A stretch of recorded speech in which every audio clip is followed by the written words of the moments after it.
body seated here. Begin this meditation by finding your meditation posture. Comfortable yet upright, relaxed, present. You can notice your body seated here, noticing the weight and movement and touch.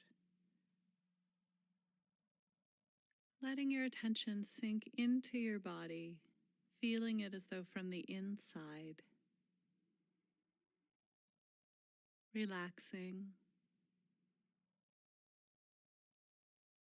And then exploring what is here, what is true for you in this moment.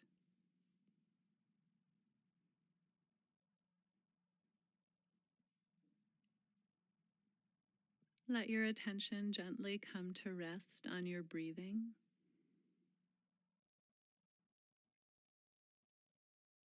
Your breath is your anchor, and it's the focus that you can always return to. It's your home base. So feel the gentle rising and falling of your breath in your abdomen or chest.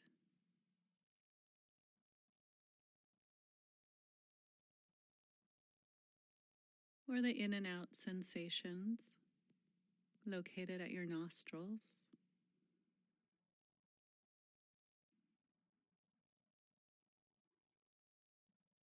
So we feel one breath after the next, one breath at a time, with a curious attention.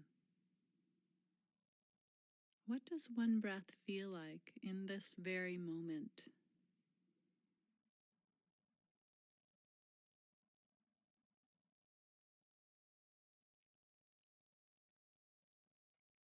Now we can also open our attention to a variety of other experiences when they become predominant or obvious, when they become more predominant than the breath itself. So you might notice sounds from the outside, inside your room, outside your home. You might notice sounds pulling your attention away. So you can listen to the sound. You let go of the breath and listen to the sound. When it no longer holds your attention, then return back to the breath. If a body sensation gets strong, becomes predominant, pulls your attention away from the breath, again, let go of the breathing. No need to be in tension with the breath or the body sensation. Just go naturally. Let your attention go to the body sensation. Feel it.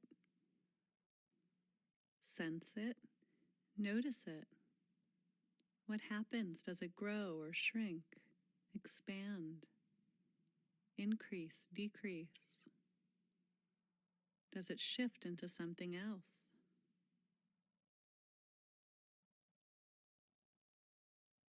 When it no longer holds your attention, come back to the breathing.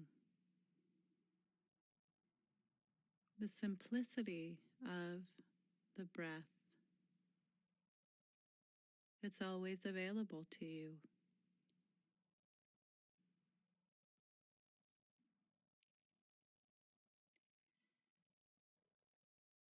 If while you're sitting, an emotion becomes strong and obvious, that can be what you focus on. You can bring your attention to the emotion. So again, letting go of the breath or whatever else you were focusing on and paying attention to that emotion. Specifically, feel it in your body. Investigate in your body how you feel this emotion. You might notice some clenching or tightness in your belly. Maybe there's some vibration or tension in your chest. Maybe your throat feels tight. Maybe your face is warm. There's all sorts of sensations in our bodies to pay attention to when we're having an emotion. You can label that emotion fear, sadness, irritation, whatever it is, labeling it and feeling in your body what's happening. When the emotion no longer has a hold on you, or something else pulls your attention, or it's stopped, you can go to that new thing that's pulled your attention, for instance, a new body sensation or a sound. Or you can always return to the breathing. Just come back to home base, to your anchor.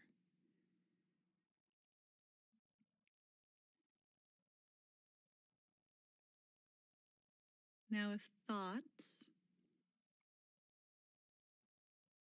become obvious, sometimes thoughts are just in the background, in which case there's nothing to do really, just stay with being with your breath. Sometimes you notice that you're lost in thought, and you can use the word thinking or wandering, and then return your attention right back to your breath. But if a thought is repetitive, you can begin to label the thoughts: worrying, planning, remembering. Sometimes in the act of labeling them, they disappear. Sometimes they continue on. If the thought keeps going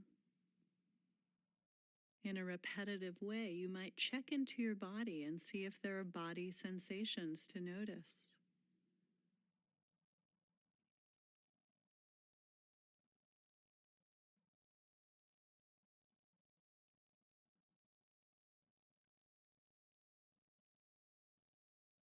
Let yourself be curious about the thoughts arising, coming and going.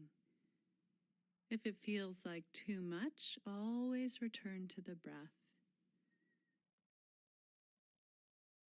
So as you do this practice, the breath is your anchor.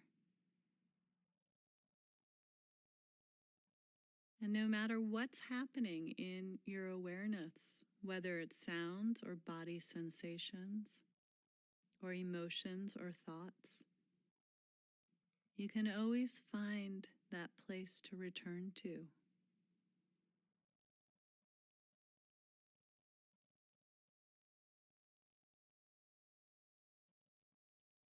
You might also notice if there's an attitude or mood in your mind, like a sense of restlessness or sleepiness, or just a general feeling like sadness. Notice if these mental states color your experience. You can pay attention to them too.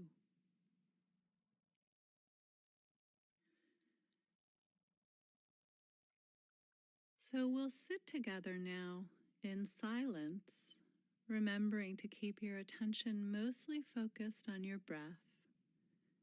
And then if a sound or body sensation, emotion, thought, or obvious mental state or mood, if they become evident, predominant, let go of the breathing. Notice whatever it is that's happening. When it's stopped or no longer holds your attention, return to the breath. And just relax and have fun. Be curious.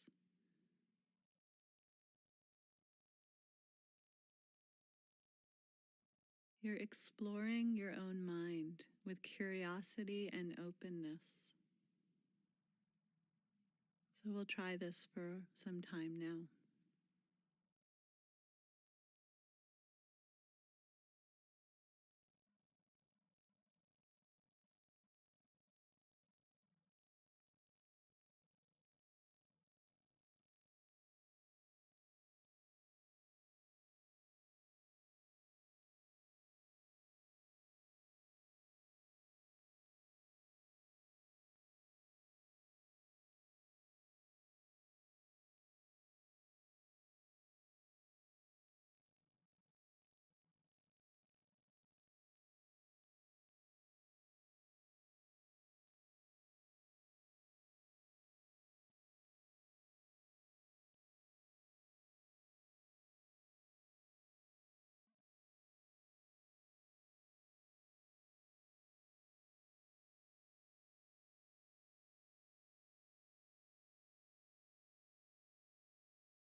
If you find yourself lost in thought, it's not a problem. Just relax.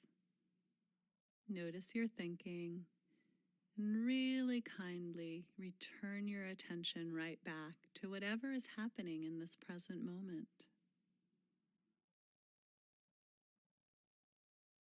You might find that you move from one thing to the next. There's a sound, a body sensation, a thought, an emotion, and then a return to your breath. Trust in this natural flow of your experience as we relax and witness with curiosity our life unfolding in front of us.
So once again, notice your body here, present time awareness, feeling your weight, posture, shape.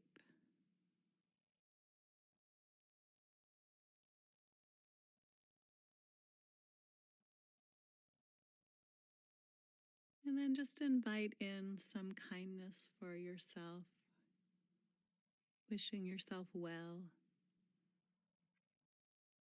the best you can, appreciating yourself. May I be happy and peaceful and at ease.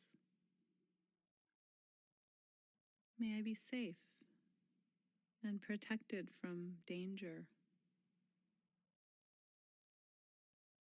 May I be healthy and strong. May I be at ease.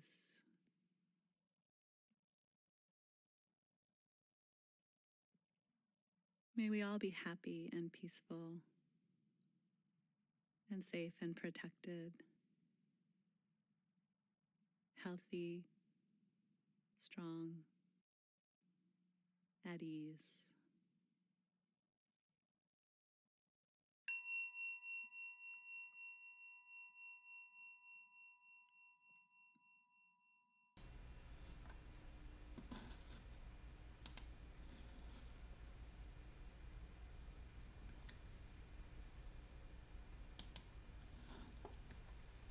Thanks for joining me on this meditation.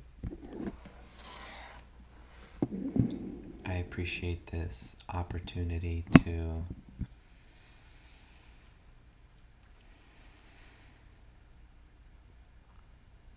share my meditation journeys with the Meaning Wave community. And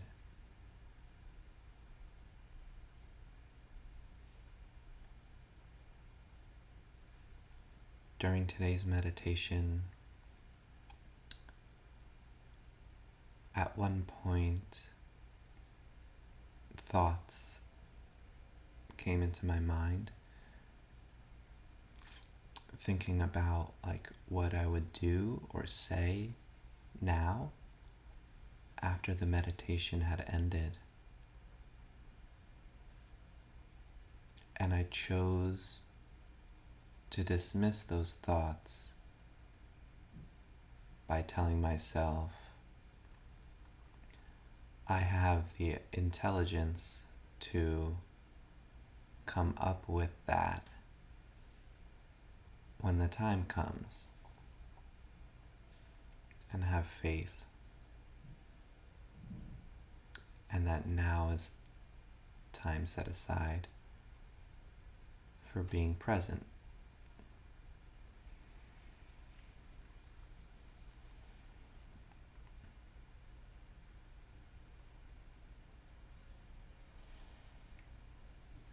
So when I dismiss thoughts and return to the attention to the present moment,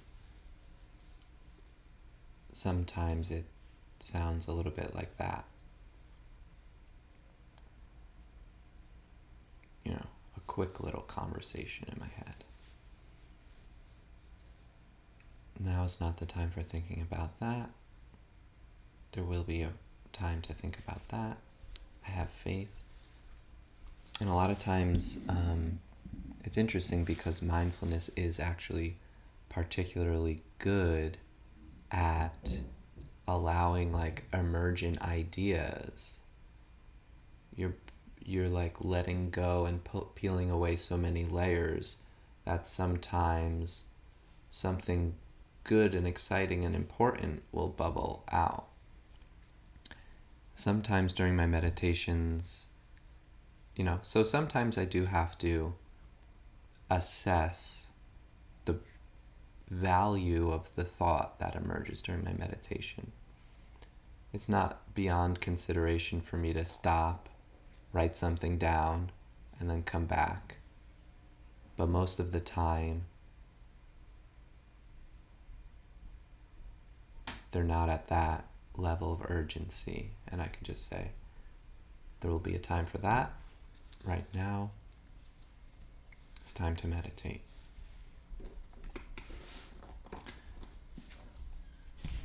So I'm going to read today's excerpt from the Daily Stoic, which will sound familiar. It's very, very serendipitous. It's definitely a synchronistic signpost. April 6th. Prepare yourself for negativity. When you first rise in the morning, tell yourself, I will encounter busybodies, ingrates, egomaniacs, liars, the jealous, and cranks. Slightly different translation, I think. They are all stricken with these afflictions because they don't know the difference between good and evil. Because I have understood the beauty of good and the ugliness of evil. I know that these wrongdoers are still akin to me, and that none can do me harm or implicate me in ugliness, nor can I be angry at my relatives or hate them. For we are made for cooperation. Marcus Aurelius, Meditations. You can be certain as clockwork that at some point today you are going to interact with someone who seems like a jerk, as we all have been. The question is, are you going to be ready for it? This exercise calls to mind a joke from the 18th century writer and witticist Nicholas Chamfort, who remarked that if you swallow a toad every morning, you'll be fortified against anything else disgusting that might happen the rest of the day. Might it not be better to understand up front, right when you wake up, that other people often behave in selfish or ignorant ways, the toad, than it is to nibble it throughout the day? But there is a second part to this. Just as there is a second half of Marcus's quote, no one can implement me in ugliness, nor can I be angry at my relative or hate him. The point of this preparation is not to write off everyone in advance. It's that maybe, because you've prepared for it, you'll be able to act with patience, forgiveness, and understanding.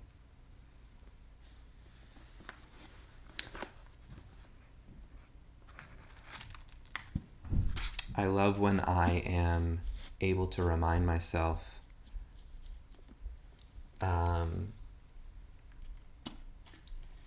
that my reaction to a situation is under my control.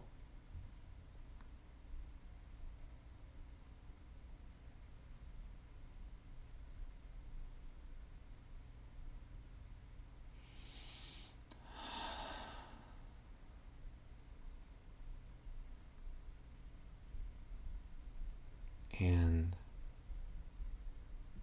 I've got a lot of work to do to perfect myself in these virtues. So, good reminder for today.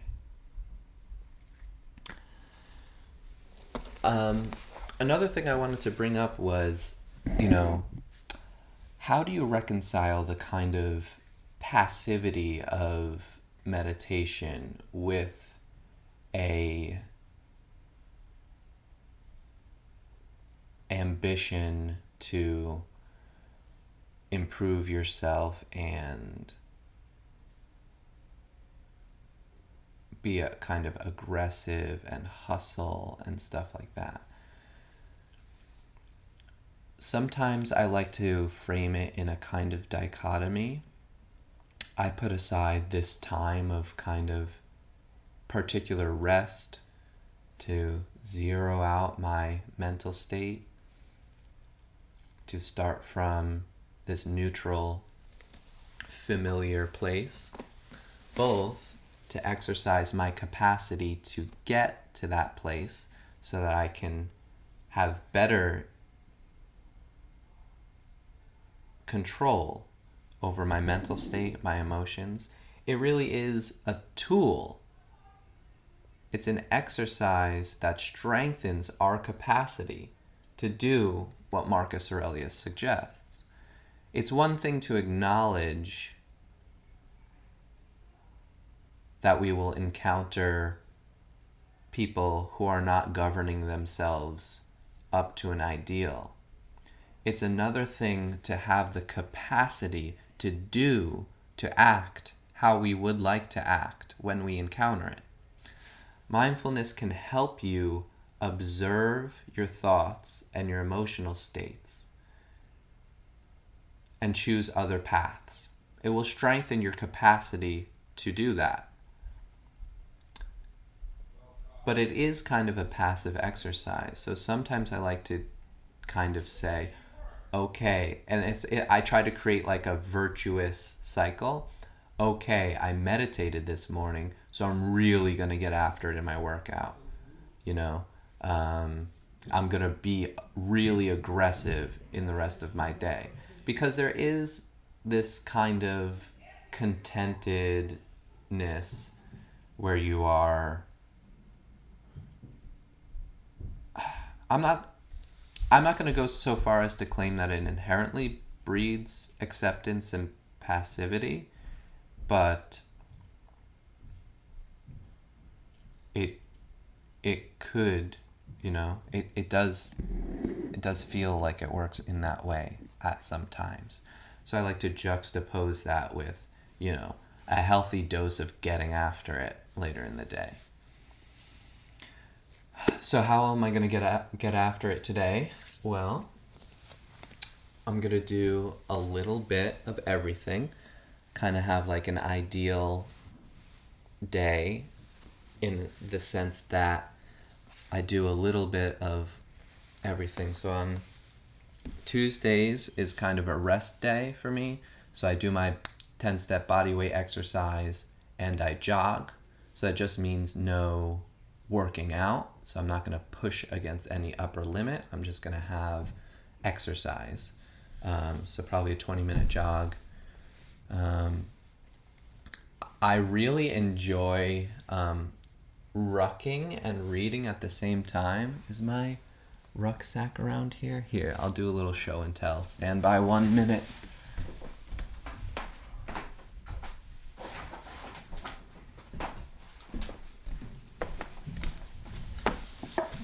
So this is a Go Ruck. It's kind of like a military rucksack, but for civilian use. So this company, Go Ruck, has challenges all over the country, and you're entitled to go to them once you own their product. I have a local one. I've earned a few patches by going to their challenges. But what I really like to do is to put some weight in here and then walk around a 5-mile loop by my house while reading. And so I'm exercising my body and my mind at the appropriate intensities where I can read and do it at the same time. So it's very easy for me to read and walk at the same time. Some people are different, and that's fine. And I'm reading right now in my efforts to read the great works of the Western world. So I put up to, I have a question here, how much weight do I put? I wonder if I can stack these. How much weight do I put in my ruck? It depends, up to 60 pounds. So it has 2 handles on either side. So it's really a gym in a bag. You could do overhead press, squats, those twists, all kinds of stuff. If I want to get a full workout with it, I might put 40, 50, 60 pounds. But if I'm just walking around casually, I'll usually throw like 3 full Nalgene bottles and like a 10-pound plate. It's got a plate carrier actually in it. So I'll put just a disc plate for my barbell set in there. So for the 5-mile walk, 30 pounds is fine. And so I'm going to read Plato.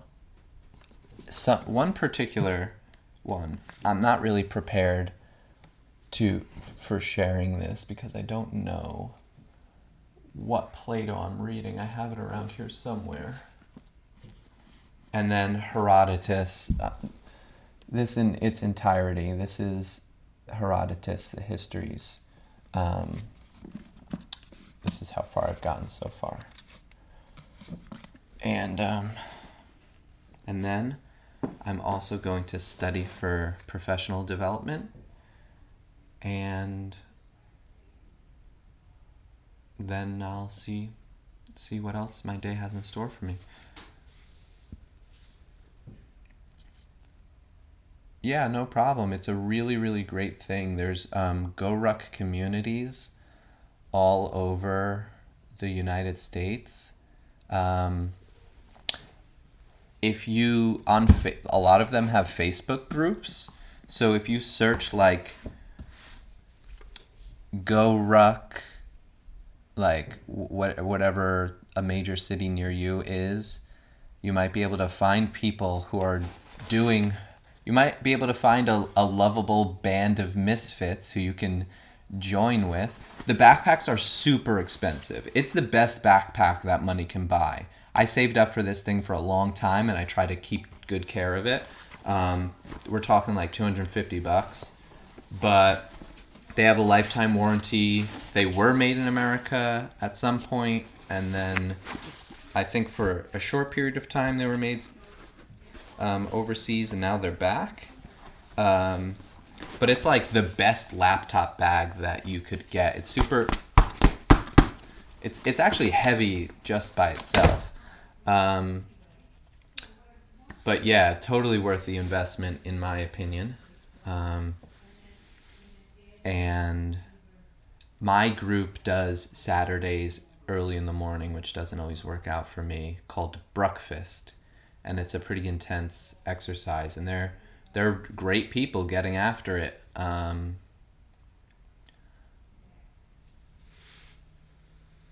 Yeah, they're cool. I made some friends. I made some really cool friends. It's always good to tap into an extra community of people who are already doing the things you want to do. It's good to make friends who are where you want to be and moving in the right direction. And the GoRuck community is definitely, can you see that? I'm using a potato can.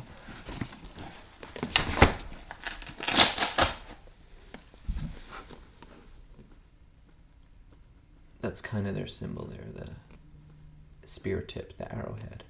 GoRuck. This one I got for like rucking around Albany in the cold in the middle of the night, and our group was carrying sandbags.